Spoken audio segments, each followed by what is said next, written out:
G20 में दुनिया भर में भारत का एक नया स्थान बना है। भारत के लिए बहुत ही बड़ी ऐतिहासिक उपलब्धि है।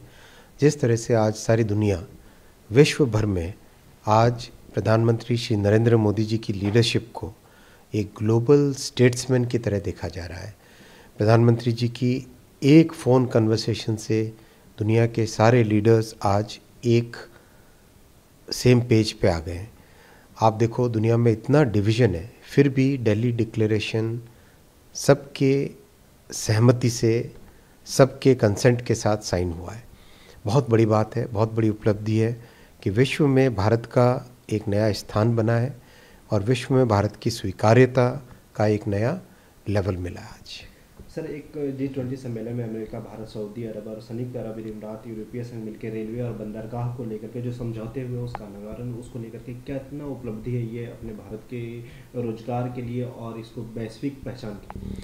भारत, मिडिल ईस्ट, यूरोप, ये तीनों ऐसे क्षेत्र हैं जिनके बीच में एक बहुत अच्छा अलाइनमेंट है, एक कॉमन थिंकिंग है, शेयर्ड वैल्यूज़ हैं।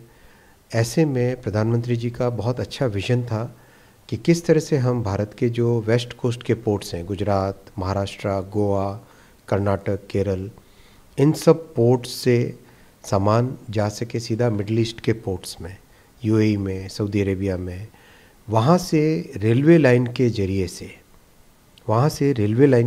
से जॉर्डन होते हुए सीधा यूरोप पहुँच सके सामान।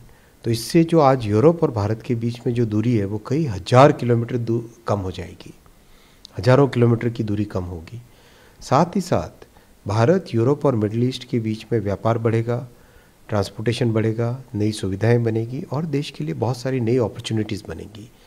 एक और इसमें महत्वपूर्ण विषय यह है, भारत की रेलवे से जुड़ी कंपनियाँ, भारत के रेलवे से जुड़े इंजीनियर्स, भारत के डिज़ाइनर्स और रेलवे सेक्टर अपने आप में दुनिया भर में आज पहचाना जा रहा है।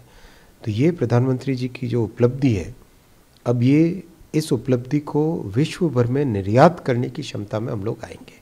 जैसे डिजिटल में भारत के डिजिटल इंडिया स्टैक को दुनिया भर में एक्सेप्टेंस हुई और आज निर्यात हो रहा है, वो टेलीकॉम में जैसे निर्यात करने लगे, डिफेंस में निर्यात करने लगे, वैसे ही अब रेलवे टेक्नोलॉजी को भी हम एक्सपोर्ट कर पाएंगे इस कॉरिडोर के जरिए से। सर, ये आपके लिए कितना बड़ी उपलब्धि, आप रेल मंत्री बने, उसके बाद इस तरह का प्रोजेक्ट जो दुनिया एक्सेप्ट करेगा भारत के रेलवे टेक्नोलॉजी को, इसको लेकर? ये प्रधानमंत्री जी का आत्मनिर्भर भारत का विजन है, जिस विजन के तहत ये सारे डेवलपमेंट्स हो रहे हैं और जिस तरह से उन्होंने एक दूरगामी सोच रखी, उस दूरगामी सोच के जरिए से आज मिडल ईस्ट के देश, यूरोप के देश, वो सब हमारे साथ जुड़ रहे हैं। सर, बायोफ्यूल को लेकर के भी अलायंस हुआ है, इसको लेकर? बायोफ्यूल को लेके बहुत महत्वपूर्ण अलायंस हुआ है। इस अलायंस के जरिए से एक स्वच्छ, एक क्लीन फ्यूल को क्रिएट करने की, उसमें कोलैबोरेशन करने की, टेक्नोलॉजीज़ नई डेवलप करने की क्षमता बढ़ेगी। वैसे ही डिजिटल के मामले में एक बहुत अच्छा अलायंस हुआ, वन फ्यूचर अलायंस, टेलीकॉम से रिलेटेड हुए हैं, स्किल से रिलेटेड हुए हैं, एमएसएमई से रिलेटेड हुए हैं। करीब करीब जीवन के हर आयाम पर, ज़िंदगी के, हमारे समाज के, हमारी इकोनॉमी के हर आयाम पर दुनिया भर के देशों में भारत ने अपनी बात रखी और भारत की बात को दुनिया भर ने सराहा और एक्सेप्ट किया। सर, कई अमेरिका के साथ साथ कई देशों के साथ बायलैटरल जोड़ भी है, इसको लेकर क्या? बिल्कुल, G20 के साइडलाइंस में बहुत सारे बायलैटरल मीटिंग्स हुए। उन बायलैटरल मीटिंग्स में बहुत ही महत्वपूर्ण एग्रीमेंट्स हुए। जैसे टेलीकॉम का लीजिए, टेलीकॉम में भारत में डिज़ाइन हुए और भारत में मैन्युफैक्चर हुए इक्विपमेंट को अमेरिका के रिप एंड रिप्लेस प्रोग्राम है, उस रिप एंड रिप्लेस प्रोग्राम में मान्यता मिली, स्वीकार्यता मिली, एक्सेप्टेंस हुई। तो इससे क्या होगा, इससे भारत आज जैसे करीब करीब 6000 करोड़ के आसपास का एक्सपोर्ट कर रहा है, कई गुने ये बढ़ेगा और भारत के टेलीकॉम इक्विपमेंट बहुत ही अच्छी क्वालिटी के बन रहे हैं, उनको अमेरिका जैसे बड़े मार्केट में जगह मिलेगी।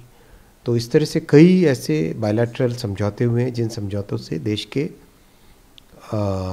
के लिए नए अवसर, नई अपॉर्चुनिटीज़ क्रिएट होंगी। कनाडा के साथ बायलैटरल हुए, उसमें प्रधानमंत्री ने कहा कि भारत के खिलाफ जो साजिशें होती है उसके खिलाफ हम सबको साथ होकर के लड़ना है, इसको लेकर? ये बिल्कुल सही बात है। देखिए, किसी भी राष्ट्र की टेरिटोरियल इंटीग्रिटी, किसी भी राष्ट्र की सॉवरेंटी, उसके ऊपर कहीं पर से भी कोई अटैक हो तो सबको मिलकर उसका सामना करना चाहिए, क्योंकि बहुत सारी समस्याएं जो आज कई देश फेस कर रहे हैं वो कॉमन है। उन कॉमन समस्याओं के कॉमन समाधान ढूंढने पड़ेंगे।